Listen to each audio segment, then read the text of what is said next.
From Graham, members of an extreme radical Islamic group are poised to march on Baghdad. Fighters belonging to the Islamic State of Iraq and Syria, also known as ISIS, are reportedly 30 miles from Iraq's capital. This comes as the Iraqi government is urging citizens to take up arms and defend the country. George Thomas has the very latest. Hours after seizing the ancient biblical city of Nineveh, Islamic insurgents released this chilling two-page document ordering all residents, many of whom are Christians, to comply with Islamic Sharia rules.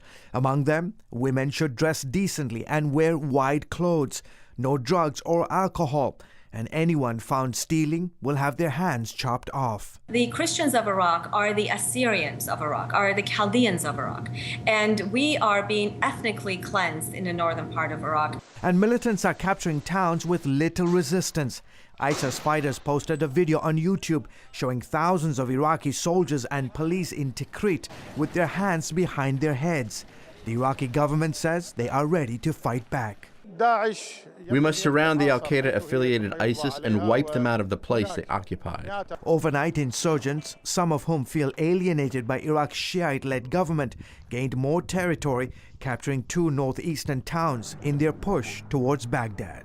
You can't have a military fix for this sort of problem. It's fundamentally a political problem. It's driven by the fact that Sunnis in particular feel totally cut off and disenfranchised, to the point where many Sunnis, including some very secular groups, are cooperating now with these al-Qaeda affiliates. House Speaker John Boehner blamed President Obama's policies in Iraq for jeopardizing the progress the U.S. made in years of fighting. It's not like we haven't seen over the last 5 or 6 months these terrorists moving in, taking control of western Iraq.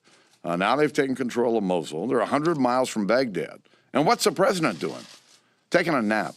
The White House shot back, saying it's looking into all options, including military strikes, to help Iraqi leaders. My team is working around the clock to identify how we can provide the most effective assistance to them. Meanwhile, the militants are also capturing huge stockpiles of weapons, including thousands of AK-47s, rockets, and artillery.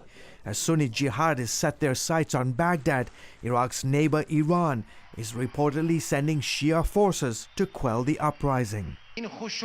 We won't tolerate this violence in Iraq, this terror, and in turn, as we announced at the United Nations, we will fight violence, extremism, and terrorism in the region. The fighting is also sparking a humanitarian crisis. More than 300,000 people have fled parts of northern Iraq in the past week. Meanwhile, Iraq's Kurds are also joining the fray, moving quickly to seize the strategic oil town of Kirkuk, all of which has analysts talking about the potential breakup of Iraq along religious and sectarian lines. George Thomas, CBN News.